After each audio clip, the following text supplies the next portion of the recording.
એક અંદરની વાત કહું, કોઈને વાત ના કરતો, આપણા જોડે ઘન પડી છે. તું મસ્તી કરી છે. હું હમણાં જ લાવ્યો આઠમના મેરામથી. તારા કેટલા પડી?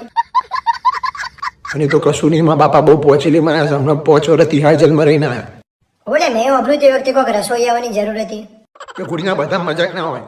ભાઈ આપણે કોઈ એલફેલ માણસ નહીં હો, આપણા કોન્ટેક્ટ બહુ ઊંચા છે. અરે અમિત કાકા જોડે ડાયરેક્ટ કોન્ટેક્ટ છે. શું વાત કરી છે? હા હા આપ. હવે પેલું ઇન્સ્ટાગ્રામમાં ડાયરેક્ટ મેસેજ કરવાનો આવે છે ને, તો મારે છે. અરે હોપા ભાઈ, આ ફોનની અંદર નંબર છે. શું મસ્તી કરી છે? મારા ભાઈ મારો એક કામ કરને યાર, મારા રેશનિંગ કાર્ડનું એ કેવાયસી થતું નહીં. મારી મમ્મી મને મારી તોડ નાખશે. કરને યાર ફોન કરને ભાઈ નહીં. પછી ના બોલી લે જજે તું. ભાઈ આ તો એક અંદરની વાત કહું તને. થોડા ટાઈમ પહેલા આપણે પેલી રાધિકા મર્ચન્ટ ખરી કરી અને ત્યાં જોડે કરી રે. હા બસ તો એની આપણા વેરા વાત આવી હતી. તો કે હું તો ખાલી કચરા પોતું જ કરું કે વાહન તો તમારે બંધાવવા પડે, એવું થોડું ચાલે. એટલે પછી ના પાડી દીધી મમ્મી કે આપણા છોકરી ના જોવા. એ જ હવે બીજું કાલ ફેંકીશું. મળીએ. બરોબર છે.